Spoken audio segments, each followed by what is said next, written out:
Hello and welcome to the Matchbook NFL podcast as we attempt to find you value for week 3 of the NFL season. With me to do this, as you can see on screen right now, in the top left of the screen, Adam Chernoff, bottom left, Drew Dinsick, and the bottom right, Brad Allen. I think last week wasn't exactly our full bounce back, gentlemen, with Monday Night Football. I won't lie, this wasn't a game that I probably had planned on staying up for. However, Adam Chernoff made a hell of a case for a total bet on insights.matchbook.com today. So let's have a look at the betting, and Adam, I will kick it to you then. Chicago Bears 1.53 on the money line. The Washington Redskins 2.79. The handicap is 4 with the Skins getting the start, of course, 1.97.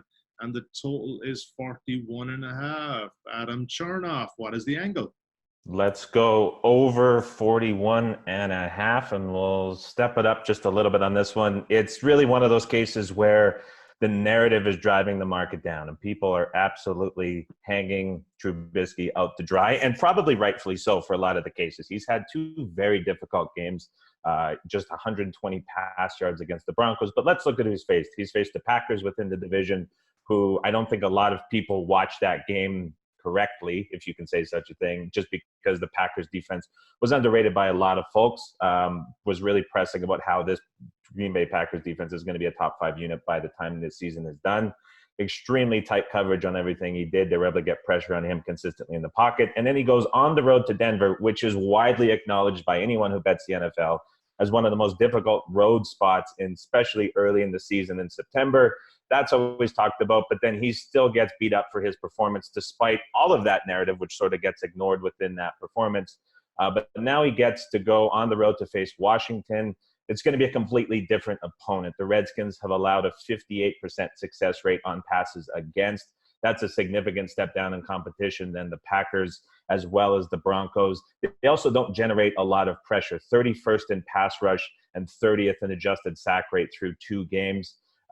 That's going to keep Trubisky clean in the pocket, a significant step up when Trubisky doesn't have to deal with pressure in his face. But more importantly, the Redskins very weak against the rush. And we've seen the play calling go from a game in week 1 where Trubisky had to throw the ball 45 times. Matt Nagy was doing a bunch of experimenting, moving his backs in the slots. They had one of the highest slot usage rates for a running back in NFL history. So he was really tinkering around. Huge correction against the Broncos where they ran 2 more run plays than they did pass plays. Washington Redskins, 5.2 yards against per carry on the ground in the first 2 weeks of the season. And you might say that while the Eagles and the Cowboys, both very good running teams, but they've actually they slightly overperformed in that 5.2 yards per carry against. So Redskins defense actually playing slightly better than we expected them to, but still giving up an enormous amount of yards on the ground. So if the Bears going to have a ton of success moving the football on the ground, that's going to open up these passes for Trubisky, who's been throwing into some of the tightest coverage windows. Not something Washington does extremely well outside of one corner, Josh Norman, who's struggling to say the least this season. I think it's going to be the biggest game that we'll see Trubisky have maybe all season, but a huge correction game for the Bears offense. Redskins, one of the highest passing rates on the first 20 plays of the game, which is really interesting. But they're throwing it the second highest rate in the NFL through 2 weeks. So a team that the market really expected to run the ball consistently has come out, and now they're passing at one of the highest rates. Very successful off play action as Case Keenum so far in 2 weeks. So that's going to potentially get some more efficiency against this Bears defense. Really see a spot where the Washington Redskins continue to throw if the Bears are having success. This total at 41.5, awfully tight. I think there's plenty of value to go over in a game that finishes mid to high 40s. Yeah, and you're getting a bit of value here, Adam. This is open at 42.5, so you're getting that extra tick. Drew Dinsick, what are you thinking on this one? Agree 100% on this look. This is an over spot for me. I actually think the Redskins are a little live in this one. I agree with all Adam's points. This is a good get right spot for the Bears offense. Matt Nagy's the way he scripts his offense plays really well into some of the weaknesses of this Redskins defense, I feel. And on the other side of the ball, they're doing some nice things with with Case Keenum and taking some deep shots. I like some of the young receivers on this Redskins core have really emerged. And the Redskins offensive line, which we expected to be a huge problem coming into this season, has played reasonably well. So if they can hold off the Bears pass rush, they should be able to take some shots and do some damage against this Bears defense. This is a game where I think both teams get into the 20s, and the over 41.5 is wonderful. Sounds good. Love a Monday night over. Brad Allen, I don't think you played this one, but I presume you're not in disagreement on this one. No. I would probably actually go with the Redskins team total. Yeah, I agree with basically both the points. How surprisingly good the Redskins have been so far this year.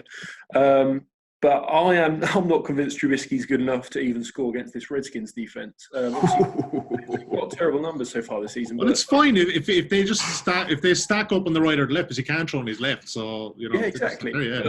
But he's been genuinely abysmal. And then the Redskins D, they've faced the Eagles at full strength, with all the receivers healthy, which, that was the case in week 1. And then they faced this new look Cowboys offense that's shredding everything in the way. So I think that's a little bit why they've looked so terrible. But yeah, Case Keenum at the minute, this is a top 10 passing offense by EPA, by success rate. And, I've been banging on about this Bears defense regression for 6 months odd. So yeah, for me, it'd be Redskins team total overall or Redskins plus the 4. Love those team totals. Let's move on from Monday night to Sunday night. The Rams and the Browns, a couple of strong angles here for the guys, and all in agreement on this one, I think, which is fantastic. The Rams, currently a 3-point favorite at open 2.5. Seen plenty of money for the Rams. You can back it at 2.01 currently on the money line. You can back to 1.67. And the total is crashing, gentlemen. It's crashing hard. Open at 51, 48.5. Adam Chernoff had tipped it up at 50.5 bright and early on Wednesday morning. Brad, you're also on this in Insights. But Brad, like 48.5, when do we stop here? Because it may just stop at 48.5. What do you think? I would say a fair line is 47.5. So I still think probably worth a small play at 48.5. But yeah, what's that? You do the math. So 7 touchdowns would be 49. So 6 touchdowns and 2 field goals would be 48. So sort of important number. I don't think. And are you generally kind of staying with your Jared Goff home road splits on this one as well? Yeah, that is a part of it. The bigger issue for me is this. On the Rams, it's the interior offensive line. Basically, because of this outside zone scheme they run, the middle of the line needs to basically be very mobile. They're much more nimble linemen. And they lost 2 of them in the offseason, and then the right guard went down on Sunday. So he's day-to-day, but it seems like he is unlikely to play from what I could gather reading through a few Rams beat reports. So they're going to have an entirely new interior offensive line against the strength of the Browns defense, which is obviously their defensive line. They've got a fair few monsters along there. So it just feels to me like the Rams might not be able to move the ball and run the scheme the way they like to do. And then conversely, the Browns offense has been really surprisingly poor so far this season. It's not. I don't think it's the offensive line, as a few people have pegged it on, because there's been research done in the last few months that a sack rate is more on the quarterback than his offensive line, and Baker's basically the 3rd slowest quarterback in the league at throwing the ball. So through 2 weeks, and he when he holds the ball for longer than 2.5 seconds, he's not doing very well. I was amazed at that stat because I honestly thought it was Deshaun Watson was holding on to the ball most in the league, but you pointed out in your Insights article that it's Baker. Yeah, and I'm trying to work out why. I wonder if he's pressing. They've spent the whole season talking how good they're going to be, how they're going to win the Super Bowl. But as I wrote, basically, if he's hanging on to the ball this long, 3+ seconds, then Aaron Donald is going to murder him because it's not a good line either. So, yeah, I just think they're both going to have trouble moving the ball, and it is still a high number at 48.5. Adam Chernoff, you wrote a pretty detailed piece on insights.matchbook.com this morning. Probably a piece that was actually longer than my college thesis, but it was really good stuff.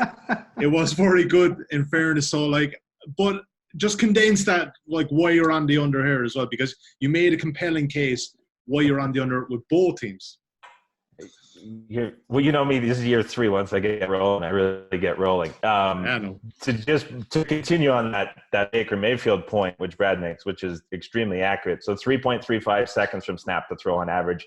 That's an enormous number. But where this gets really weird and kind of concerning for the Browns, not only is he holding the ball for longer in the pocket, but he's throwing at least 20% of his passes downfield into coverage where the nearest defender is 1 yard or closer. So he's taking more time in the pocket, but he's making worse decisions downfield. And when we look at his completion rate, 54% of his passes are complete.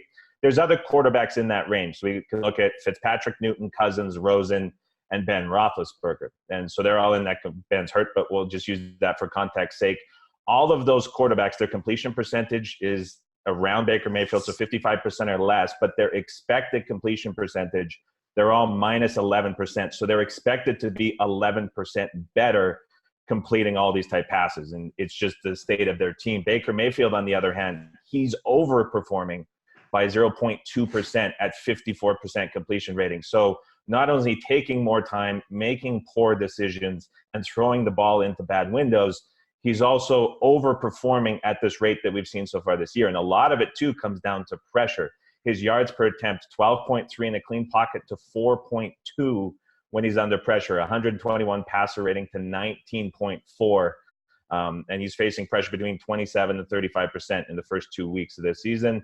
Rams generate pressure 34% of the time. So like Brad said, if he continues to do this and things aren't clicking with the offense, he's holding the football, he gets himself very vulnerable. We all know Jared Goff. I've been pounding on him for years. This is an away game against a team that can generate pressure. Interior line, as Brad mentioned. Also, you get the left half of the line. Looking at next-gen stats, we see that that's the weak point of this offensive line. That's right where Myles Garrett plays. We know what he did a couple nights ago on Monday Night Football. I watched that game in pain, wearing my Jets. You and me, jersey. you and me both. You and me both. So yeah, it sets up very nicely for the under here. 50.5 no longer available. This number's going to continue to tick down. It's just a bad spot for both QBs. Offenses run the football, and that's what we're going to see play out on Sunday. Drew Dinsick, I know you're on a better number than 48.5 for the under here, but what would I say? What would your take be on would you hold on late Sunday night? Because we have seen this through before with the Sunday night games, and money does tend to come for an over when it's a standalone game. Is the value gone now? And if it is gone for people who want to back the under, would you recommend them to wait?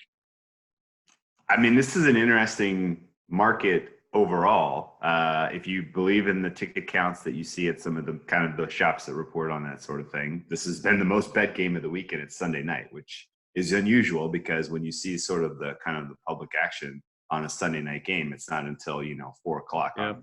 In that, it's not until people are counting their tickets on Monday, morning and afternoon games. So it's surprising that this has gotten as much attention as it has. I think the two moves have made sense. I think the under was the right decision. I think it was a poor opening line here, and I think the Rams getting some action it makes a lot of sense too. And I'll try to focus a little bit. I agree with all the points that Brad and Adam made here. The only thing I can really add to that is if you kind of look into the comments made by Freddie Kitchens. It doesn't necessarily seem like he has this figured out yet. He doesn't have, a lot of the kind of issues on the Browns offensive side, I think trickle down from the scheme they're running. He's insisting on running an 11 personnel package pretty heavily here.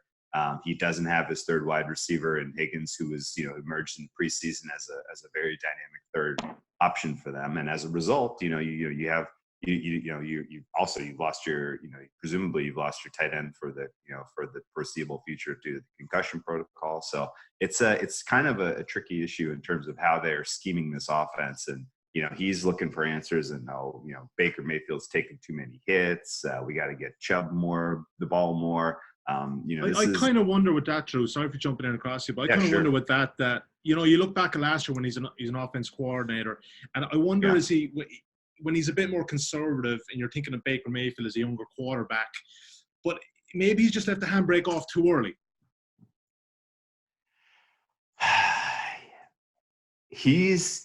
Freddie Kitchens will figure it out, I think, by the end of this season, but it's not going to be week 3 and it's not going to be against this defense. That everything we're hearing from them in the way that they are going to try to make adjustments for this offense, to me, are the wrong, they're the wrong adjustments. And so until we actually see it on the field that they are kind of running some different personnel packages where they have a little bit more success. Because there's a pretty clear disparity with the Browns that we've seen to this point in the season in terms of when they're succeeding and when they're struggling, and who's on the field in terms of personnel. And for sure, at least from what Kitchens has said publicly, he doesn't have it figured out yet. So until they do, the Browns are a fade, and the under is a look in pretty much all these games because we're just not seeing anything dynamic out of this offense. Baker looks completely out of sync and uncomfortable. It's going to be a little while until I think we see them. And they have a tough road ahead of them. They have a number of tough games coming up where the pressure is going to be on. People are expecting them to do well. People are expecting Baker Mayfield to carry the load, and he just doesn't have the juice right now. Quickly before I move on to this one, Drew, for first half under aficionados such as myself, 24.5, good number? I think that's a good look on the under. Yeah, and I would say, really the only threat here is if there's some sloppy turnovers, which is possible because the Rams are a ball hawking unit, and Baker Mayfield in holding the ball, and if they put emphasis on him to get the ball out of his hands early, that's when he gets himself in trouble because he's thrown into windows that are too tight. He's expecting this guy to get open. He's not the Drew. He's a Brett Favre. He's not a Drew Brees, right? He's a gunslinger. He's not throwing his guys open. When he's rushed and he's under duress, he's throwing into tight windows. He's making mistakes, and that would probably be the only thing that would keep me from being more confident in a first half under. Would be, does he get himself in trouble early here and create short fields for the Rams? One note on that: Rams' seventh least efficient offense in the first 15 plays of a game. Interesting. Something to think about. That is interesting because you would think that there'd be the kind of offense that would have their plays scripted as well. So, it's one to look at. Let's have a look at the New Orleans Saints and Seattle Seahawks. 25 past 9 kickoff here in the UK and Ireland. Obviously, a very different line now than would be with Drew Brees in there. So, obviously, no Drew Brees, and Teddy Bridgewater takes the reins. 3.5 points. That seems to be coming down. 4 was the main line earlier, but you have to buy a bit there at 1.89 on the Seahawks minus 3.5. But people will. It's a pretty key number in the NFL. Is that 4? On the money line, you can back the Seahawks at 1.48, and the total is 44.5. Brad, Allen, I will start with you again for this one. What are you thinking here? Because I don't know about you. I mean, we were obviously very happy. Well, we're never happy to see a player get injured, but let's be honest, we were all on the under with that Rams game. We've seen Drew Brees go off. It was pretty much, we were cashing our tickets pretty early now. Yes, well, so I mean, I've written you about 500 words on this game and why the Seahawks are a good bet, because Teddy Bridgewater is not been good over his last 3 years, and it's about 55 pass attempts. And Sean Payton has come out in the last half hour and said it's going to be a 2-quarterback game. He's refused to name a quarterback, and Taysom Hill might be playing, which I think does change the dynamic quite a lot, because if you've got A, you've got to prepare for 2 of them, and then B, you've almost got to prepare for 2 quarterbacks in one with Taysom Hill, because you don't know what he's going to do. That's smart though, Brad. That is a smart tactic. Yeah. That's why he's done it. Sean Payton's no mug, is he? So I suspect that might be why it's come down off the 4 to 3.5, because that does seem like a smart tactic. But I do think that the Seahawks will score here. There was a lot of concern before the season about Wilson's weapons with Doug Baldwin, but DK Metcalf has stepped in and basically looked like a first-round draft pick, like a monster. That he's got the size and the speed, but he looks like he can turn as quick as he needs to, and he's catching balls, and he looks like a proper deep threat. And I've spoken many times how important I think a proper deep threat is, and then you've got Lockett underneath, and Wilson is just he's a world-class quarterback. He's one of the best in the league, and they do seem to be throwing it more often. I noted that last year, their early down run rate was around 59%, by far the most in the league. That's come down to 52% so far. They seem more willing to just give Wilson the ball. So I do think the Seahawks are going to score. Now, are you telling me that Brian Schottenheimer is evolving into a 21st century offensive coordinator? I think he might be trying, or I suppose if you think about it, there was so much criticism, there was so much outrage after that Cowboys loss, where it was obvious to the entire world that you needed to throw the ball, and they just pounded it again and again. I think that they must have heard that. Pete Carroll, he's a good coach, he must have passed that on, I'm sure. So I think they'll score. This Saints offensive situation now, I do not know, to be honest. If you know, then you can tell me. But I think they could score points now because, again, this Seattle secondary is poor and it will be exposed at some point. And if they knock up some wildcat plays, some gadget plays, they could score some points of their own. So maybe 45 is the look, but there is uncertainty here. Yeah, I mean, it would seem foolhardy not to use Taysom Hill in this offense. Obviously, he was a really good option quarterback with BYU. Drew Dinsick, what are you hearing on this two quarterback situation with New Orleans? Yeah, I think. I was bullish on the Saints kind of coming up with something innovative here, even before this kind of news where they're bringing in this wrinkle regarding the quarterback situation. I never really understood the Teddy Bridgewater fit for the Saints. What they like to run and their style of offense has never really especially fit well with Bridgewater's strengths. And I figured, they're spending the full week on the West Coast. They know they're going to be without Drew Brees. They're going to innovate some wrinkles in their offensive game plan. Their scheme is going to look different this week. I don't exactly know what that's going to be, but then neither do the Seahawks. And the Seahawks defense, I don't think, is particularly good. And the Saints defense has limitations that I think play well into the strengths of the Seahawks offense. So I think this is a game that you're going to see, more of a shootout type of a feel than more of a ball control, more of a field position type of battle. And 44.5 is awful low, given that I think you're going to see some success here with what both offenses want to try to do with their primary looks. So I backed the over on this one, expecting a pretty competitive game and some scoring from both sides here. I get entirely understand the argument for why the Seahawks make sense. And honestly, if we got word or if we were hearing talk from Sean Payton that they were going to business as usual, we're going with what we do well, and we're going to, Teddy Bridgewater is our guy, and he's going to run Drew Brees' offense, then all of a sudden I'm not interested in an over at all. And I'm 100% on board with the Seahawks play because that's not going to work. We've seen enough evidence at this point that when that system is not right for this quarterback.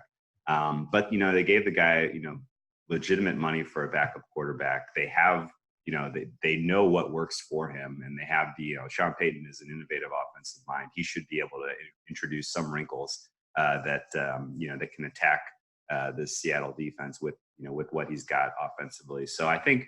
I'm still hopeful that the Saints can score here. They're a little bit back against the wall. As you look down their schedule past this game, they have a number of games coming up that are going to be tough. They're going to have to kind of tread water and stay at around 500 until Drew Brees gets back if they have any hope of making a playoff run this year. So wouldn't surprise me if you see a little bit more aggressiveness out of the Saints in this game than we've seen from them to this point in the season. If they're going for it more on fourth down, if they're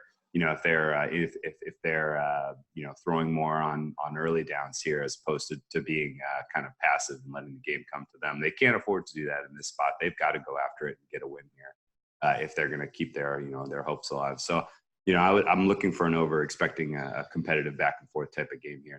Not a game where we see the same kind of poor offensive scheme and approach with Teddy Bridgewater and the Saints. Yeah, speaking of Bridgewater, I don't want to pick on him, but any guy who's wearing gloves in the LA Coliseum in September playing quarterback, it's just a bit dodge, Drew. I don't like that. I don't know. It's not good. It's not good. I don't know. It was not good. No. And as soon as you saw him come in with those two, but you were basically like, cash that under.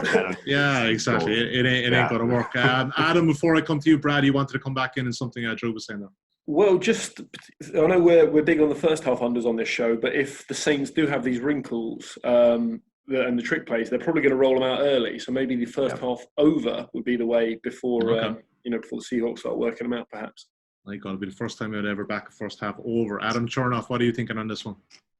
Speaking of first half over, 20.5 on Monday Night Football, off for low. This game is going to be fun to watch because I don't think Sean Payton nearly gets the respect that he deserves. My one of maybe two appearances on the Matchbook podcast a year ago, available on Apple and Spotify. Sean Payton in the first 4 weeks put together 4 of the most ridiculous game plans. And I remember specifically talking about it where there was 2 weeks where he went about 65 to 70% run. And then the other 2 weeks, 65 to 75% pass in the first half. So he doesn't get nearly the respect he deserves for doing that. Where this gets really interesting, Bridgewater, last time he was a full starting quarterback, he was the third highest play action usage quarterback in the NFL, just shy of 30% of all his dropbacks. Drew Brees, this year and throughout his career, one of the lowest. This year he was 18, 20%. Bridgewater only ran 3 play action snaps in the 3 quarters that he played a week ago. So I don't know if that was just the lack of being prepared throughout the offense or just something that he was kind of keeping quiet. But now this week, he gets the full week to prepare, the full week to tinker with things. I think we're going to see a very different offense, but I think this potentially opens up Michael Thomas. It really opens up Kamara. This Saints offense, this offensive line, one of the best too, so they can protect it. Then you get all the creativity he can throw in there. Both of these secondaries among the worst 6 graded secondaries after 2 weeks in the NFL. So that's, I think, getting a little bit unnoticed as well. Both very vulnerable to the pass, giving up pretty high success rate. Seahawks having a lot of success passing the ball, as Brad mentioned, like the over here. But I think this one's going to be really fun to watch with all that creativity. The one downside, both of these teams really started having success on the ground. We know how much Seattle likes to run the football, or at least they have. They could maybe fall into that trap just a little bit. And the Saints, too, with the backup quarterbacks, if they find success on the ground early, but it's not that explosive success, we could fall into a little bit of a game state lull here that'll kill some time off the clock. But I really think a lot of creativity keeps the chains moving and points going up on the scoreboard. Okay, the total is very gettable currently at 44.5. Right, let's move on. Stay on the West Coast for San Francisco 49ers at home to the Pittsburgh Steelers. 6 points is the handicap at the moment. San Francisco obviously the favorite here with no Ben Roethlisberger. You can back Pittsburgh if you're so inclined at 3.4 in the money line. The total is 44. Drew Dinsick, I'll start with you on this one, sir.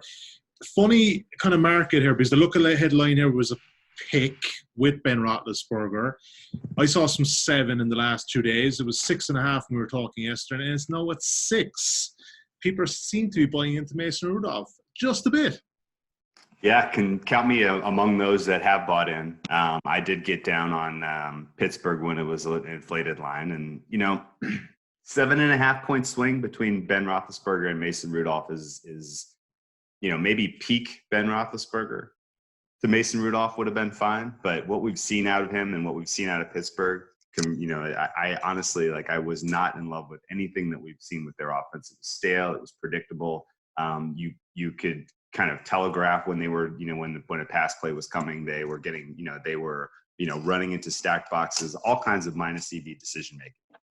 Roethlisberger goes out, Mason Rudolph comes in, and on a dime, it was almost like, the offensive coordinator was like, oh, well, now I can kind of control the offense. Now I can kind of make some of these decisions. It's not what Ben wants to do. It's what I want to do. We're going to run more play action. We're going to do more misdirection. We're going to scheme some guys open for our young quarterback. And it was refreshing to see. I think if they played another half of football in that Seattle game, I wouldn't have been surprised if Pittsburgh comes back and gets a win there. They were really finding ways to kind of pick on that Seattle defense. And I think with the week to prepare and kind of looking at what worked with Mason Rudolph, I think Pittsburgh's a very live dog here. And I'm happy to have 6.5 points in a venue where I don't necessarily give.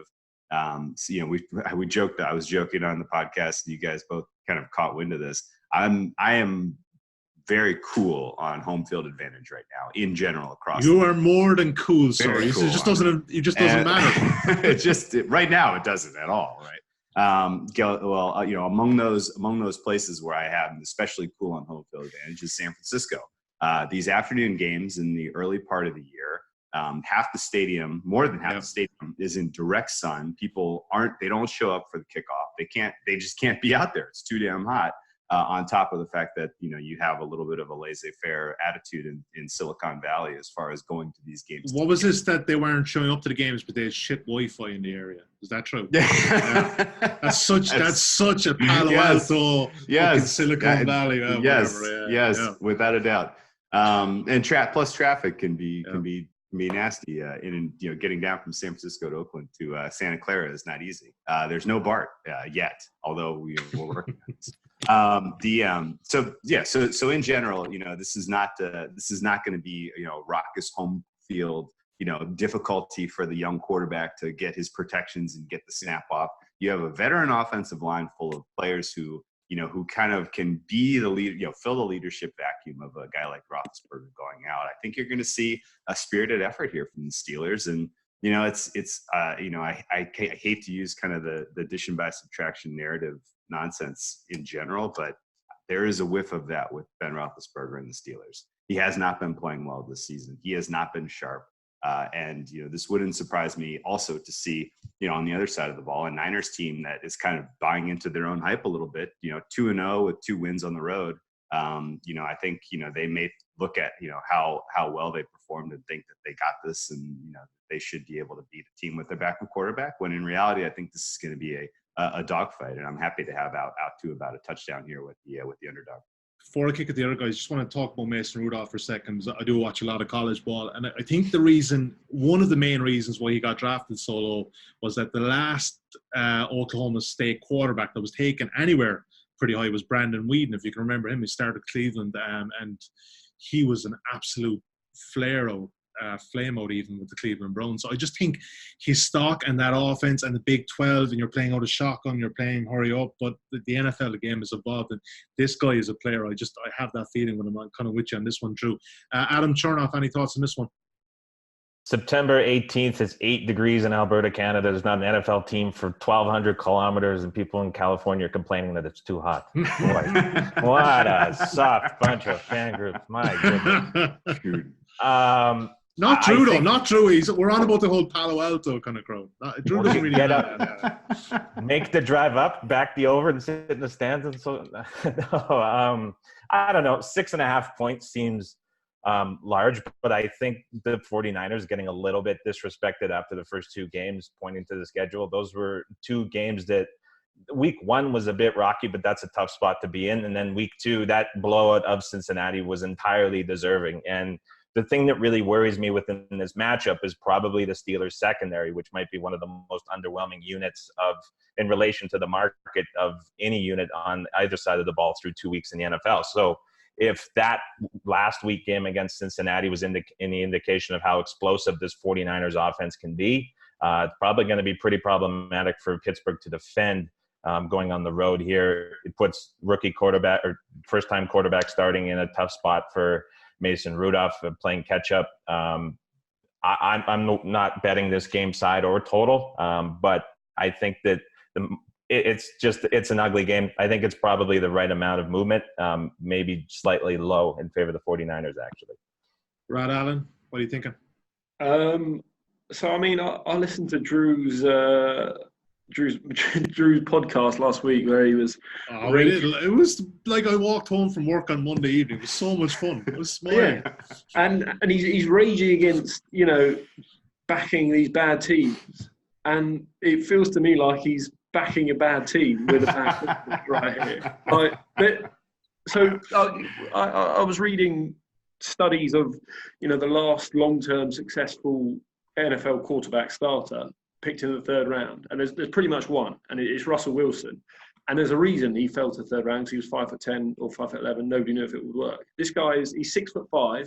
He looks like an NFL quarterback, and he was still picked in the 3rd round. And his arm's not that good. I don't know about that. I don't know. Yeah. So this flea flicker that he picked up half of his yards on a flea flicker, and the guy was wide open, and he would have been a touchdown if he threw it properly. He underthrew it. So he gets 60 yards or whatever, but he missed a touchdown. So the rest of the Steelers team isn't that good. The Shanahan, I think, is going to expose this guy. He's already been the defensive coordinator for the Steelers, Keith Butler or something like that. He's already been exposed by the Patriots. A load of mismatches. Shanahan will do the exact same thing, and I think the Niners are going to score. They're going to score their points. They will score 28. Do you want to? No, that's fine. That's great. I don't know. For me, I've not bet the game at all. It seems like a bit of a stretch to me. I love a bit of disagreement here. I think me and Drew, you wanted to come back in before we move on. Yeah, I mean, I get it that the Steelers they're 0-2 against the spread. I think I backed them. I did. I'm 0-2 backing with the Steelers. Yeah, me too. Actually. So I'm going back. Oh, and by the way, I'm also 0-2 fading the Niners. So this is going to put a cherry on. This is going to put a cherry on top of my beginning of the season here, without a doubt. But yeah, the Niners have impressed last week especially. But there is still Jimmy G still coming off an ACL. Most of his success last week was the receivers getting after it, after the catch. That's the one place where the Steelers actually perform fairly well. They're a little bit, they're physical. They try to tackle well. They're not great in coverage, and if you're forcing, if you're forcing Shanahan and Garoppolo to beat you with precision passing and at this point in his comeback from his ACL, I'm okay with the likelihood that you can suppress them enough to keep this a competitive game. And to a degree, with they may lean pretty heavily on the running attack. Connor will be back from injury, and the offensive line, I think, is going to be forced to step up just in the vacuum of leadership here with Ben Roethlisberger being out. So I'm definitely kind of counting on a spirited effort from the Steelers in this moment. While also expecting a little bit of a motivational letdown with the Niners coming off two pretty impressive wins and kind of spending the week reading their headline clippings. So, it's entirely possible that the Steelers are bad. We expected them before the season that this was this 9-10 win team. A lot of people thought they were being slept on to win the AFC, and it's tough for me to kind of throw out those priors just on the basis of, replacing a quarterback who had looked poor through the game and a half that we saw. Rudolph is a little bit of an unknown for sure. The third round quarterback issue is, and granted, he was the sixth quarterback taken in a draft where there were some really good quarterbacks. So some of his slide was in my opinion, at least, was based on, a lot of other teams filled their quarterback need. And so then after that, it was, who else was going to take a quarterback? And, he could have gone late in that first round if there happened to be a 16 that needed a quarterback, I thought. But yeah, this is going to tell us a lot about the Steelers and what that locker room is made of. And, if they go 0-3, it's time to start thinking about moving on from the Tomlin era, and, whether or not the organization has the stones to kind of consider that as, they may not make a move until after the season, but it's possible that if they don't pull together and give you a spirited effort here, that he's lost the locker room. But I mean, despite all this uncertainty, they went and traded a first-round pick for a defensive back yesterday. Right. That to me is a ludicrous decision when you're probably headed for a top 5 pick. Well, we don't believe they do, because Brad Allen, we believe that Rudolph will fly. All right, let's move on. Yeah, you love that one. You love that one. All right, let's move on. So, looking ahead, guys, I generally would look ahead. I don't really look that far ahead in the schedule, but the way you get on Sunday night, you think, what games are on next week? Let's start thinking about next week's bets. And my goodness, this one was one I looked at, and maybe not from a betting angle, but this was going to be one that was going to be an absolute belter. I am talking about Baltimore Ravens at the Kansas City Chiefs. Current betting, the Chiefs, hail to the Chiefs, are a 6.5 point favorite here at 1.95. The total has crawled up. No surprise, 2.5 points, open at 51.5. It's up at 54 now, 1.97. You can back the over, and we are still seeing a lot of money there. And if you're so inclined to back those pesky Ravens on the money line, God, I love Lamar Jackson and this offense. 3.54 currently available. Drew, I will stick with you first for this one. What are you thinking here? There's no way we're backing 54 as a total over. You couldn't really back the under either, could you? I could make a case for the under. Of course you could. I'm not going to, but I could see it. In fact, actually, last year, one of my favorite plays of the entire last half of the season was the under in that Chiefs-Ravens game. But that was before Lamar learned how to throw the football. It was, for sure. That one opened at about 50. This is all from memory, so correct me if I'm wrong, but I opened it around 56, and it got bet down to like 51 or something like that. That sounds right. Yeah. It went into overtime 27 maybe. It went into overtime, or 24-24. Went into overtime 24-24. Chiefs drove down the field. Ravens, impressive stop on defense. Chiefs kicked the field goal. it's 27-24, and I'm sitting there like, I cannot freaking believe this was like one of the best bets I had all season. No doubter, beat the market by like 5 points, and it's going to lose in overtime. Like, I couldn't believe it. And the Chiefs defense miraculously finally come up with a stop against Lamar Jackson and company, and on fourth down in overtime to save the underplay. Ravens covered that game. And in my, from memory at least, the Ravens kind of had a good strategy for limiting the Chiefs that I thought the Patriots did a pretty good job of imitating in the first half of that AFC title game, which was, how do you stop a guy like Pat Mahomes, who has an unbelievable arm and can, destroy you? The Raiders learned the hard way. He can blow the game up in all of 5 minutes by chucking the ball down the field. If you have, if you can't cover their deep threats, you are in deep trouble. The best way to keep a guy like that limited is to keep him off the field. And if you look at a team like the Ravens, we have not really seen them open up their playbook and seen this kind of dynamic running attack that we got whiff of that they were working on all offseason and through the preseason. Instead, they've kind of been taking what teams have been giving them. And you're going to give us the deep pass. You're going to test Lamar Jackson, see if he can throw the ball down the field. Okay, let him go. Yep. Let him rip. And he's done exactly that.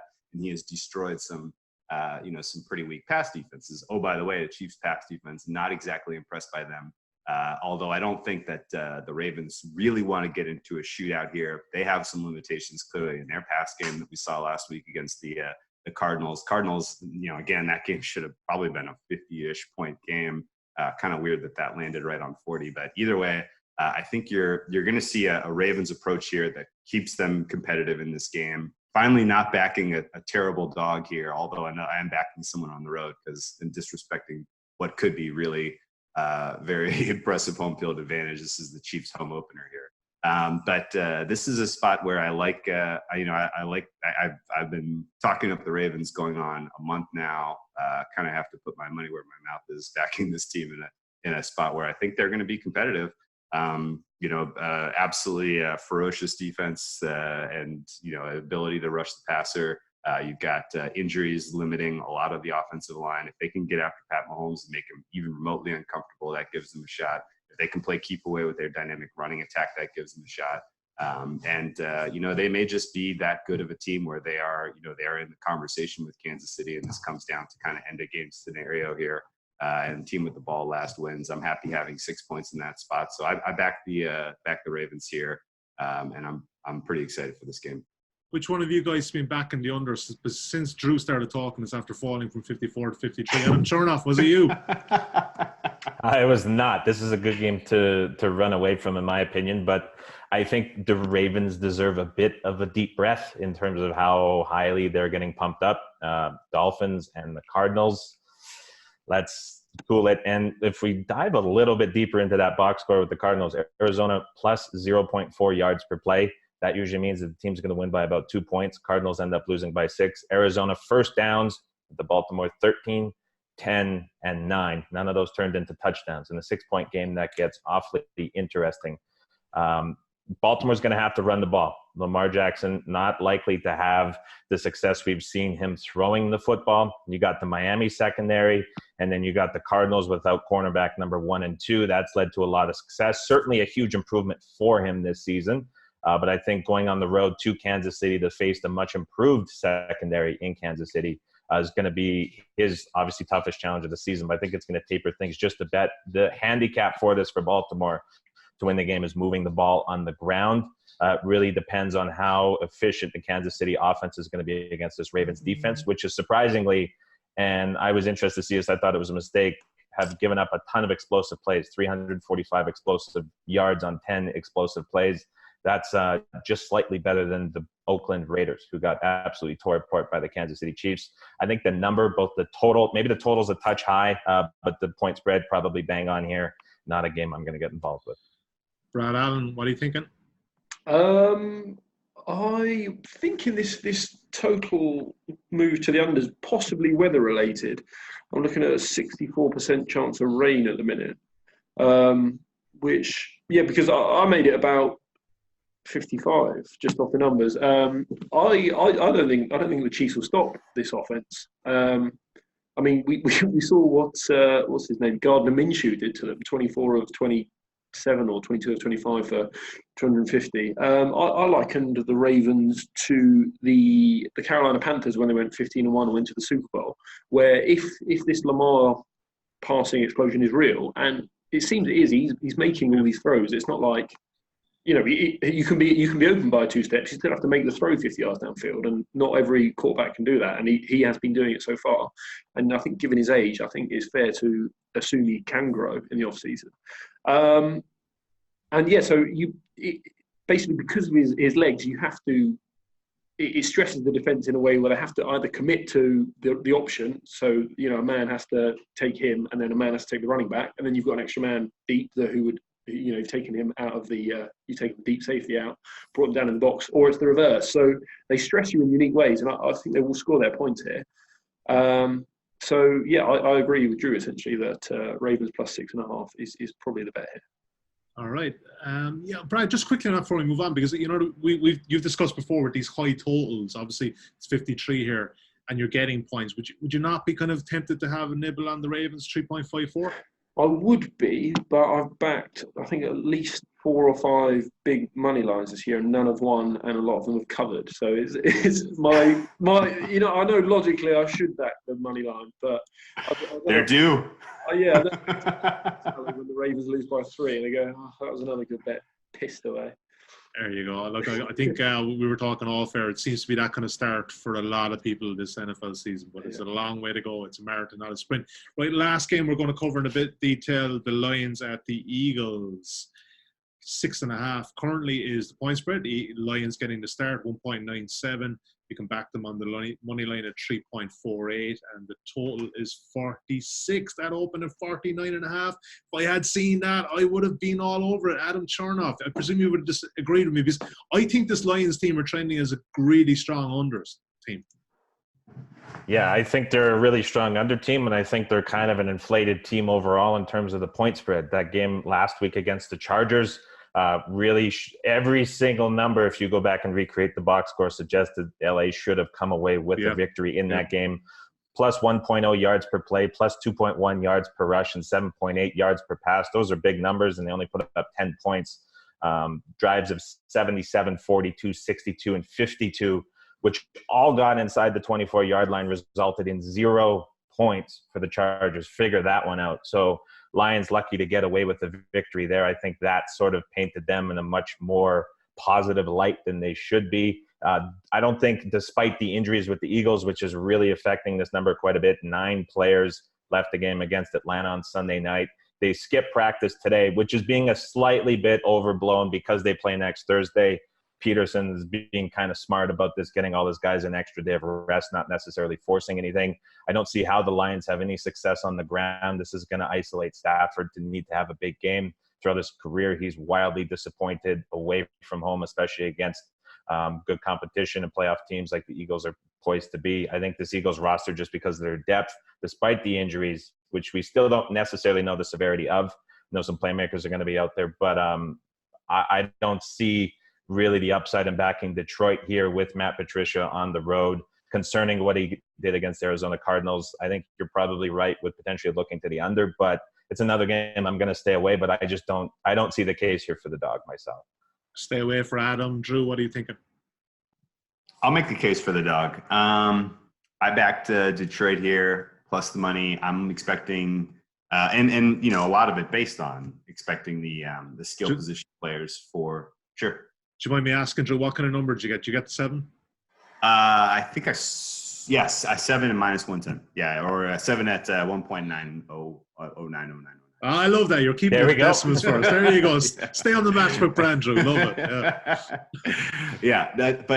Honestly, this is I would say that a fair number here is about 3.5, 3. I don't think that you're going to see anything dynamic out of this Philadelphia offense with the limitations that they're facing in terms of no Jeffrey, no Jackson, potentially no Goddard.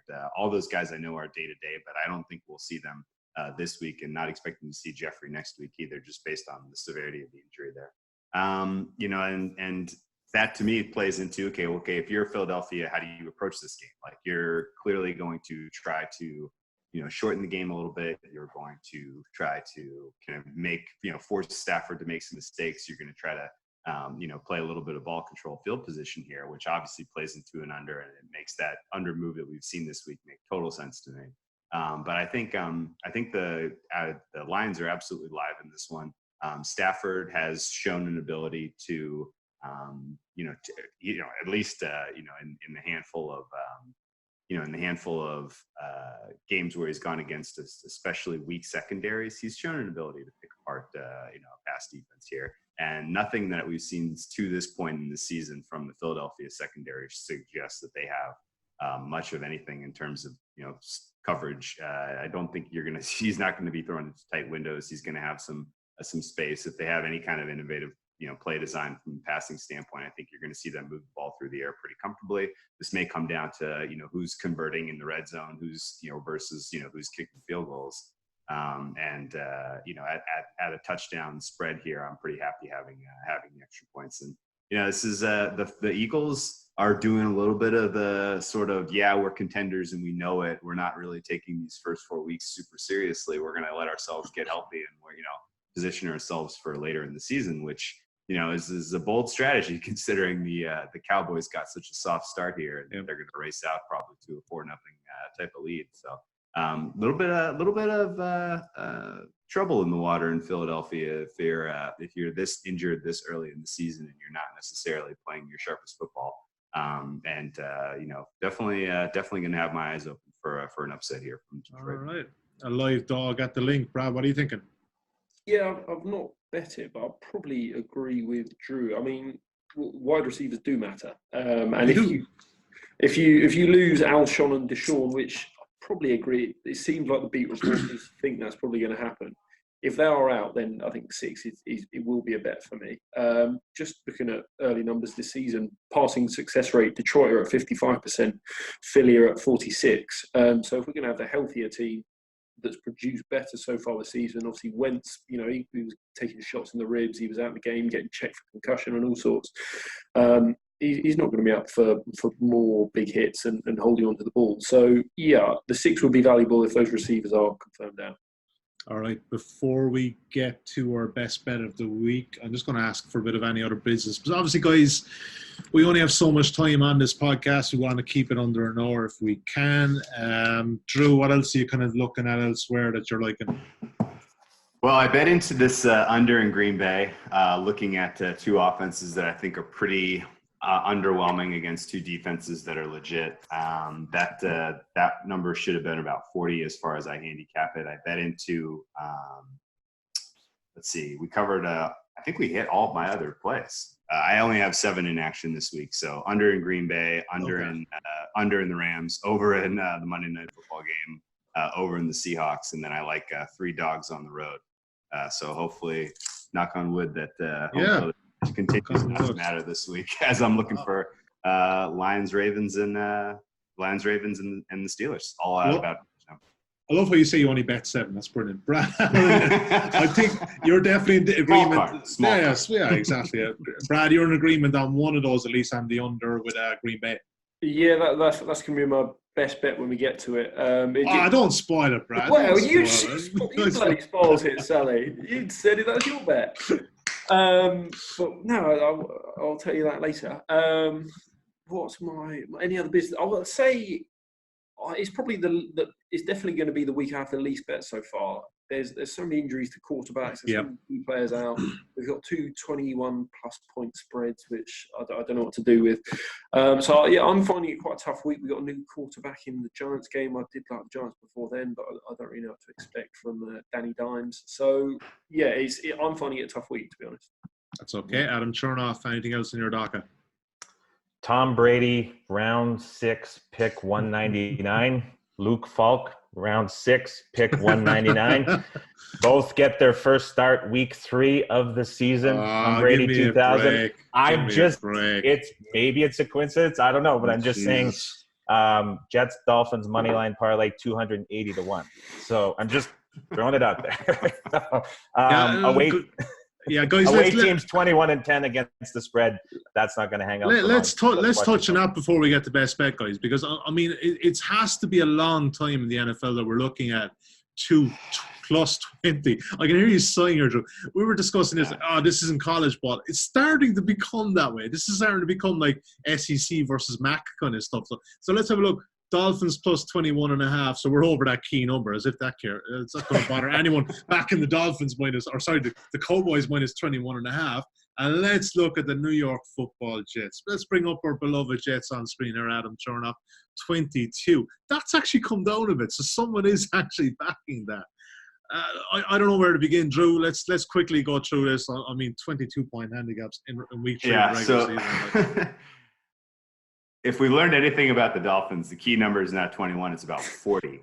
And I think that team is unbettable until later in the season. If they, and actually they're probably unbettable because at this point it's going to take one miraculous week where everything goes right in practice and everybody's kind of rowing the boat in the right direction and their opponent completely overlooks them, that they kind of pull off some miracle cover, let alone win outright.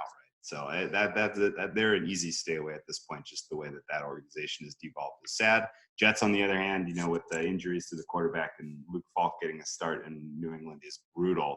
The New England defense is absolutely no joke. I know that they have only played the Steelers and the Steelers with a limited Roethlisberger and a Dolphins who were utterly hopeless on offense, but they have absolutely one of the most effective pass defenses that we've seen in this league in a long time, and that's really the core and the way you start to build a defense overall in the NFL these days. So the Jets team total probably should be in the 7 to 10 point range, which is insane, but that's it. What it is.